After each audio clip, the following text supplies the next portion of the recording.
Bai, eguardion guztioi eta mila esker etortzeagatik. Espektatiba handia sortu duen prentsaurreko honetara.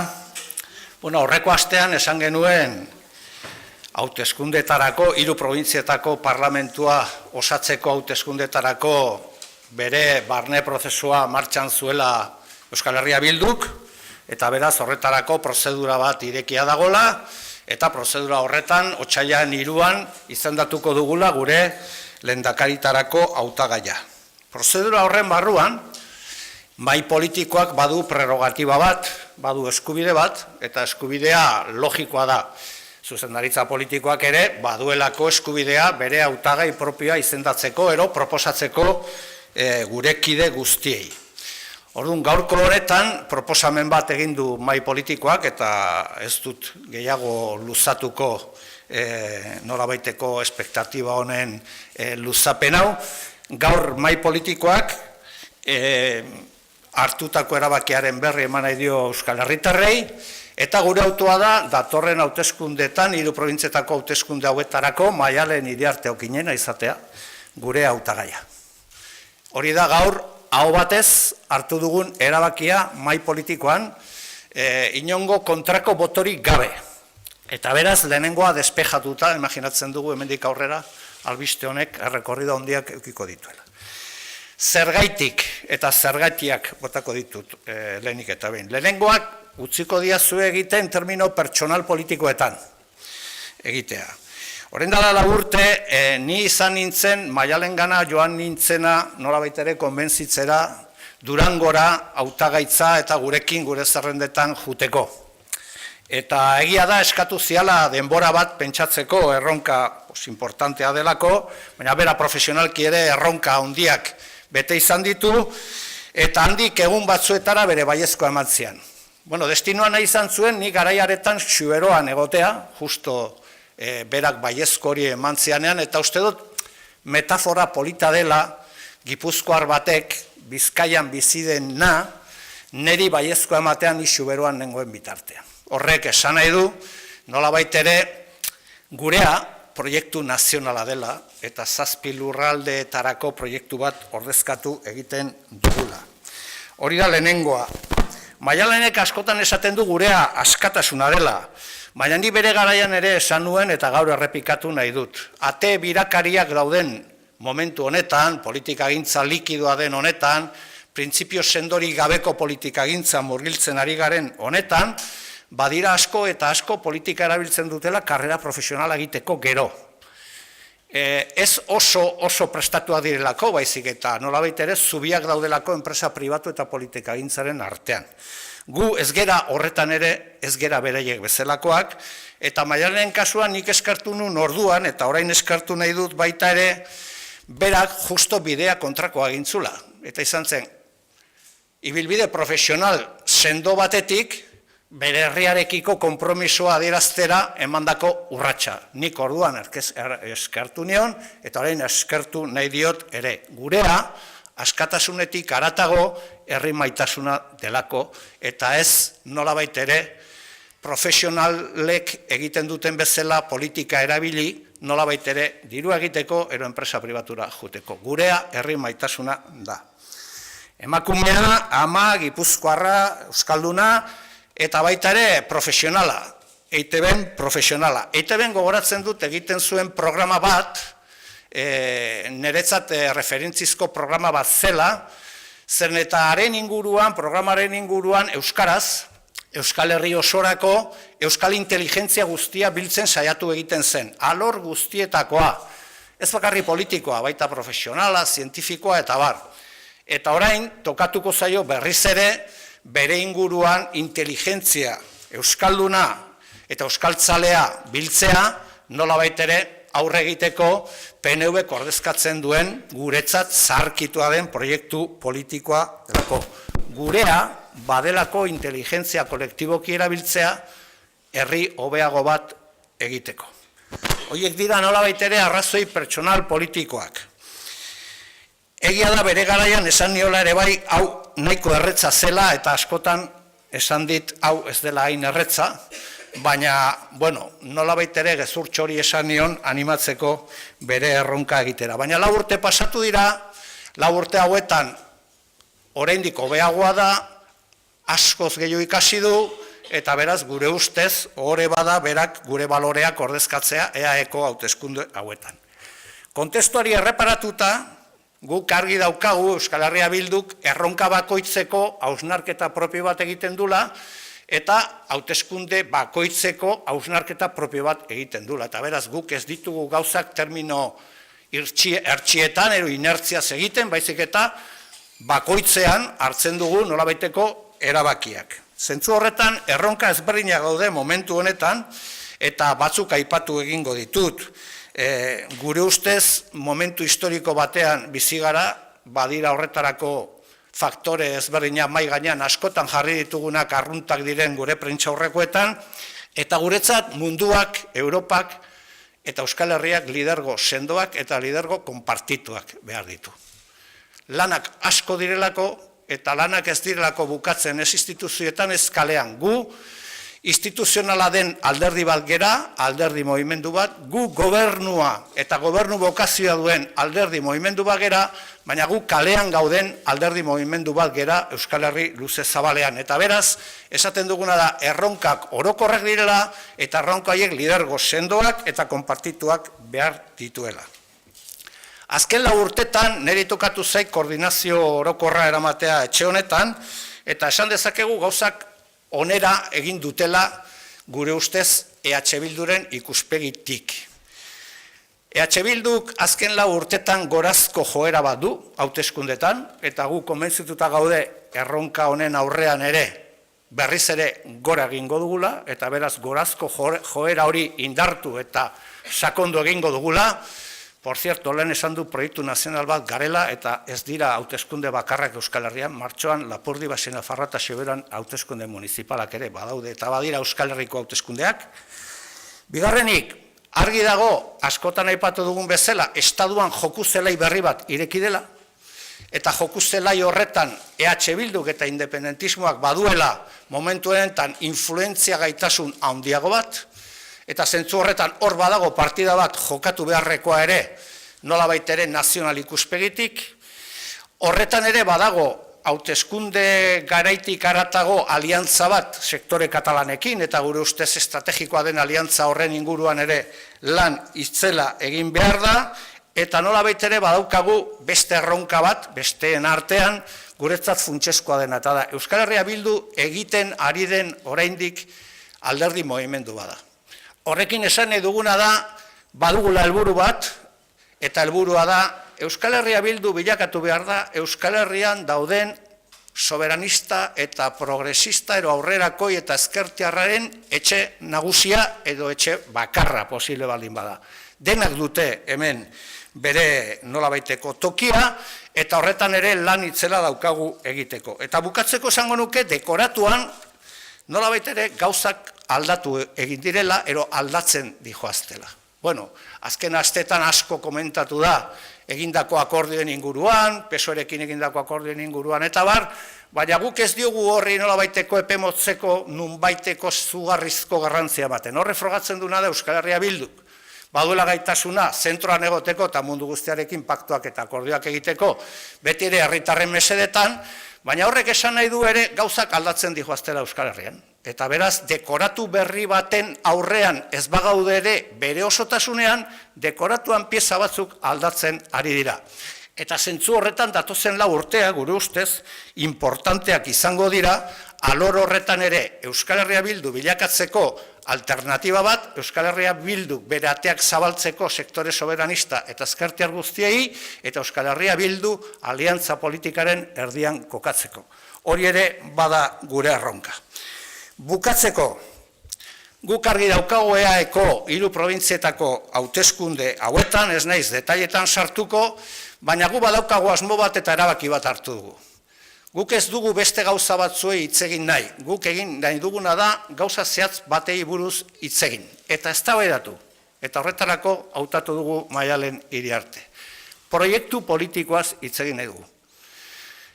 Osasungintzaz hitz egin nahi dugu, zaintzaz hitz egin nahi dugu, ziurtasunaz hitz egin nahi dugu, aldaketa klimatikoaz hitz egin nahi dugu, gauza guzti horietaz hitz egin nahi dugu, eta hor frogatuko dugu.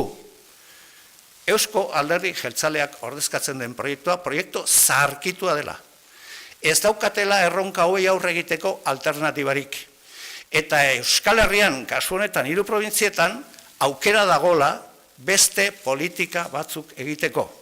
Alor sozialean, alor ekonomikoan, alor industrialean, alor kulturalean, osasungintzaren alorrean, genero ikuspegitik ere berdintasuneko politikak egiteko, hori da egin nahi duena Euskal Herria Bilduk. Eta gure ustez, horrek, eta honekin bukatzen dut, 2 gauza frogatuko ditu.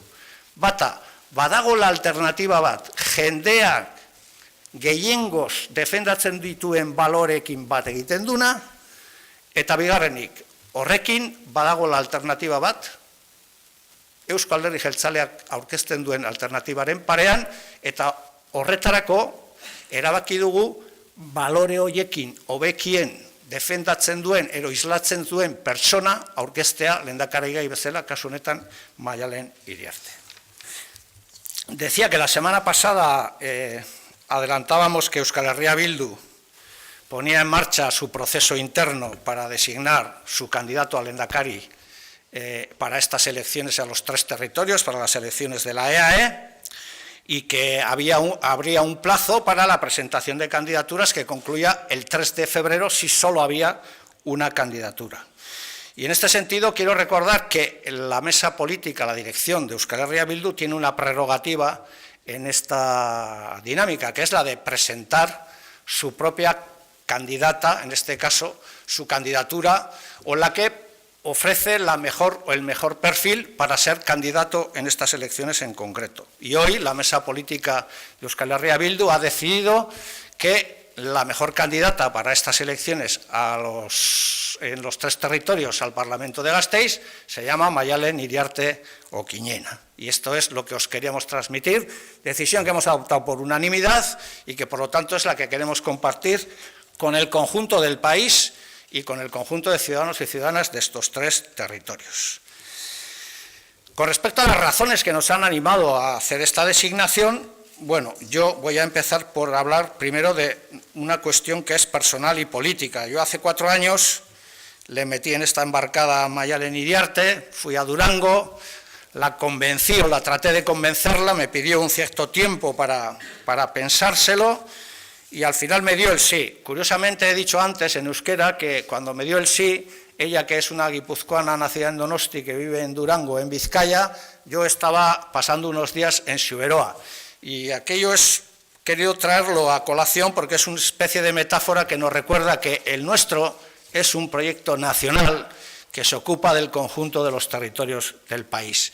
Y aquella decisión de una guipuzcoana que vive en Vizcaya, recorrió una parte del país, cruzó una muga artificial y se me comunicó estando yo en Xuberoa, cosa que me parece incluso poética. En segundo lugar, hay una razón también por la que quiero agradecí en su día a Maialen Iriarte su predisposición y hoy lo quiero volver a reiterar. Estamos desgraciadamente acostumbrados a ver que las puertas giratorias contribuyen a que gente mediocre que medra en la política acaba siendo parte de consejos de administración de grandes empresas, no por sus méritos, sino probablemente por los servicios prestados. Bueno, en el caso de Maialen, el caso es justo al contrario. Es una profesional con su carrera profesional hecha que da un paso hacia el compromiso político.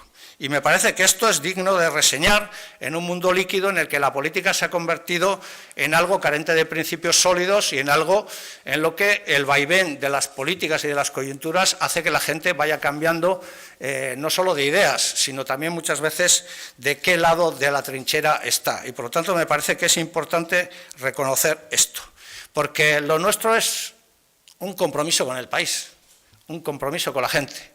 Nosotros estamos aquí porque sentimos el cariño de la gente, lo he dicho muchas veces, por amor a nuestro país y no ni por dinero, ni porque nuestras vidas vayan a acabar en el Consejo de Administración de alguna gran empresa de este país. Es un honor para nosotros decir que con nuestras equivocaciones y nuestros aciertos, nosotros estamos aquí, nosotras estamos aquí, porque queremos a este país y queremos lo mejor para este país.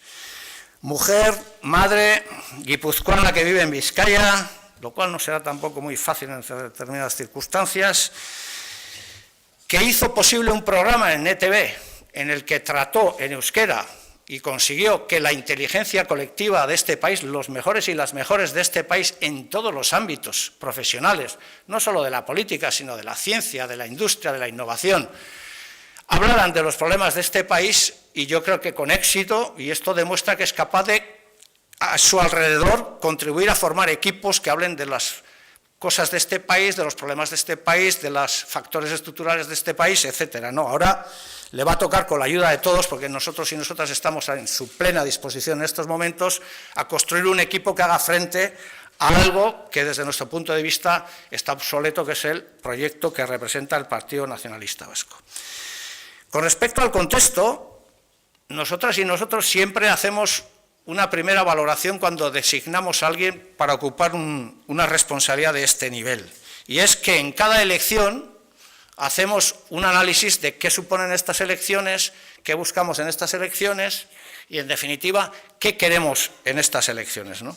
Y hemos dicho, y lo vamos a volver a repetir hoy, que desde nuestro punto de vista, este momento histórico, que es muy delicado, lo hemos dicho en muchas ocasiones, en muchas ruedas de prensa en esta misma sala, un momento de recortes sociales, de desigualdades brutales, un momento donde el autoritarismo campa a sus anchas a lo largo y ancho del planeta.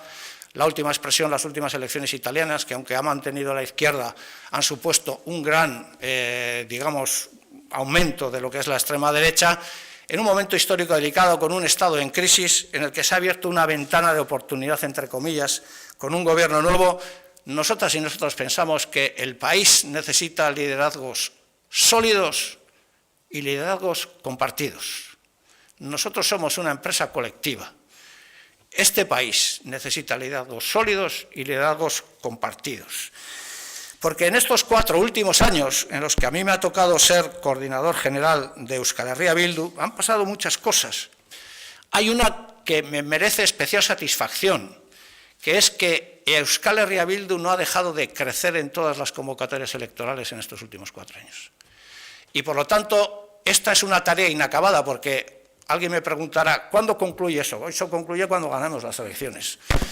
Y por lo tanto, lo que decimos es, ahora toca no solo mantener esa, digamos, tendencia al alza, sino que creemos que la vamos a incrementar y la vamos a profundizar también en estas elecciones con el liderazgo de Maialen Iriarte. En segundo lugar, tenemos un gran reto también que se juega, no solo en las instituciones, sino también en el espacio social, sindical, en el espacio popular del país. Euskal Herria Bildu es un espacio en crecimiento. No es una alternativa que se ha terminado de hacer, porque esto nunca se termina de hacer. Es una alternativa que busca perfeccionarse todos los días. Y tenemos un gran reto que creo que estamos en disposición de afrontar. Euskal Herria Bildu tiene que ser la casa común de todos los soberanistas de izquierda de este país. De todos y de todas, sin excepción. Y en esa dirección vamos a seguir trabajando desde Euskal Herria Bildu. En tercer lugar, se ha abierto un paréntesis en eso que nosotros llamábamos contrarreforma en el Estado español, con un gobierno del PSOE y Podemos, y por lo tanto creemos que ahora mismo Euskal Herria Bildu, como partido movimiento, tiene un papel más influyente en la política del Estado y que además tiene mejores mecanismos para ser más influyente en la dinámica del Estado, porque tenemos un acuerdo estratégico con Esquerra y una alianza con el independentismo catalán y gallego. Por lo tanto, esto nos merece una especial atención. Necesitamos contribuir a consolidar ese espacio y necesitamos que en 4 años se avance, tanto en términos nacionales como en términos sociales. El decorado no ha cambiado radicalmente, pero hay piezas en el decorado que han cambiado. La semana pasada hubo todo tipo de especulaciones en torno a los acuerdos que nosotros y nosotras habríamos cerrado, tanto en Navarra como en Irún. No pensamos que la política de alianzas de este país vaya a dar un vuelco inmediato, pero sí decimos que en el decorado las cosas están cambiando. Y Euskal Herria Bildu tiene que trabajar para que las cosas cambien todavía más y para que el decorado sea otro en 4 años. Y esta es una tarea importante también, y por eso lo que decimos es que Euskal Herria Bildu es un partido, movimiento, o una coalición, movimiento, que necesita trabajar en las instituciones, en cada institución, pero que también necesita trabajar un espacio común de la izquierda independentista, soberanista y progresista de este país, en las calles, en el movimiento sindical, en el movimiento feminista, etcétera, etcétera. Y eso también exige liderazgos desde Euskal Herria Bildu. Para concluir, y con respecto a las elecciones autonómicas, nosotras y nosotros estamos convencidos de que hay alternativa. Y estamos convencidos de que la gente hoy defiende valores que se asemejan más a la nueva izquierda soberanista del país que a la vieja derecha nacionalista del país. Este es nuestro convencimiento.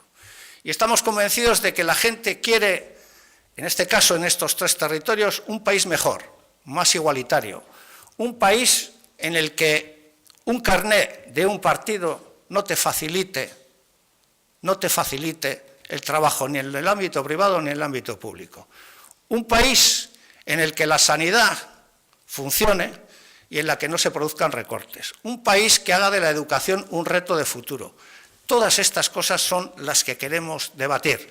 Ya sabíamos que otros tenían el interés en que el debate se produjera en otros términos. No es nuestro interés. Queremos hablar de proyectos, queremos hablar de cambio climático, queremos hablar de transición energética, queremos hablar de descarbonización de la economía, queremos hablar de Osakidetza, queremos hablar de educación, queremos hablar de un país mejor para todos y para todas. Y quien mejor representa estos valores y quien mejor va a trabajar en esta dirección se llama Maialen Iriarte Okiñena. Mi esker. Bueno, eguardian guztioi, egia esan behar balin badet oso unkituta nago une honetan, eta oso unkituta nago Arnaldok esan dizkidan gauza horiengatik. Egia esan behar balin badut, ez da aparteko meritua, nik bera bezalako pertsonak erreferentziatzat izan ditut, eta beraiek egindako lana eta beraiek egindako borroka niretzako oso garrantzitsua izan da, eman dudan edozein urrats emateko. Eta Arnaldo Otegi aipatzen dut lehenik eta behin, baina aipatu nahi ditut ere herri honetako milaka eta milaka emakume eta gizon herri hau honaino ekarri dutenak.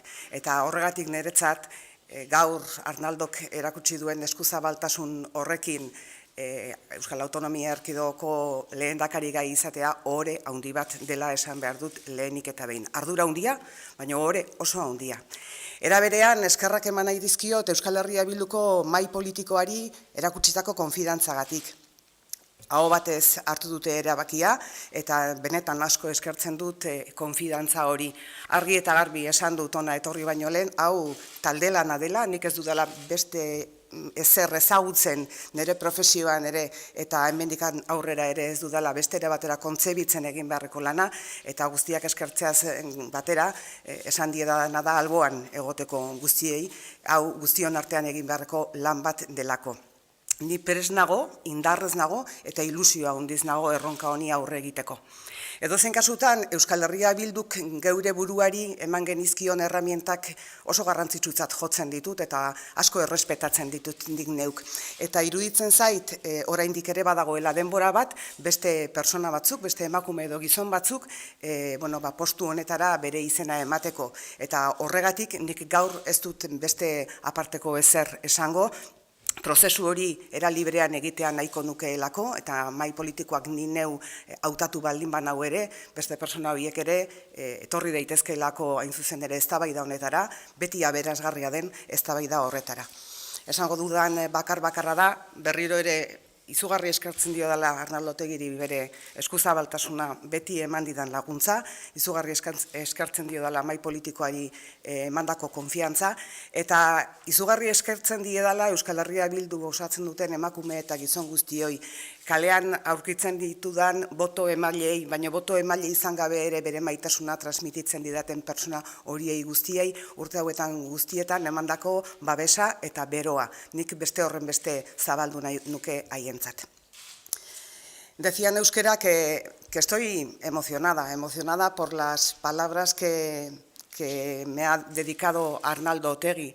Y bueno, únicamente quiero agradecerle muy profundamente y de corazón la generosidad que ha mostrado y la confianza que ha mostrado hacia mi persona, porque, bueno, siempre entiendo que los proyectos que hay que llevar a cabo hay que hacerlos en equipo, pero tener a una persona como Arnaldo Otegi al lado mío es no solo un placer, sino además un orgullo y es para mí un honor. Fue un honor cuando me propuso para venir a Euskal Herria Bildu. Me dio la mano, me la tuvo que agarrar un poco fuerte, aunque él estuviera en Xuberoa y yo le llamara por teléfono, pero le agradezco mucho, la verdad, haberme dado esta oportunidad, porque para mí ha sido una oportunidad. También quiero agradecer a la Mesa Política de Euskal Herria Bildu la confianza que han depositado en mí, una confianza bueno, que ha sido unánime, cosa que bueno, pues me ayuda en este momento en el que me enfrento a este reto.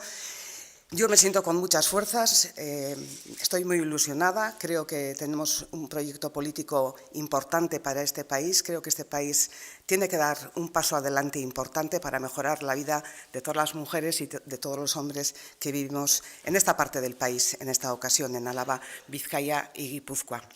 En todo caso, lo he dicho también en euskera, para mí son muy importantes las herramientas democráticas que nos hemos dado a nosotras mismas en Euskal Herria Bildu y todavía este proceso de presentación de candidaturas no ha acabado. Por eso, bueno, con estas palabras voy a concluir hasta que ese periodo termine, porque bueno, pues, todas las mujeres y hombres de Euskal Herria Bildu pueden también optar a esta carrera, digamos, de alguna manera. Agradecer una vez más a Arnaldo Otegi, lo dicho, su generosidad, haberme traído a Euskal Herria Bildu, todo el trabajo que durante todos estos años ha hecho por este país, todo lo que se ha sacrificado por este país, junto a miles y miles de hombres y mujeres que también lo han hecho, para mí han sido el ejemplo. Agradecer de nuevo a la Mesa Política y agradecer a todos los compañeros y compañeras de Euskal Herria Bildu que durante todos estos años me han enseñado tanto, me han apoyado tanto, me han querido tanto, junto con las personas que en la calle nos hayan votado o no, me han apoyado y me han dado también su calor. Eskerrik asko guztioi y dentro de una semana pues volveremos a hablar o a ver, bueno, pues cuál es la situación exacta. Eskerrik asko ore batan niretzat. Galdera badaude.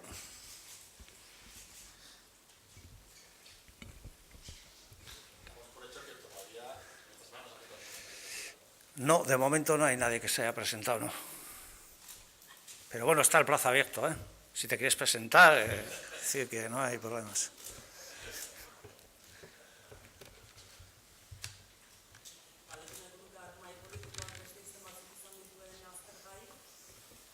Ez, lehenengo momentutik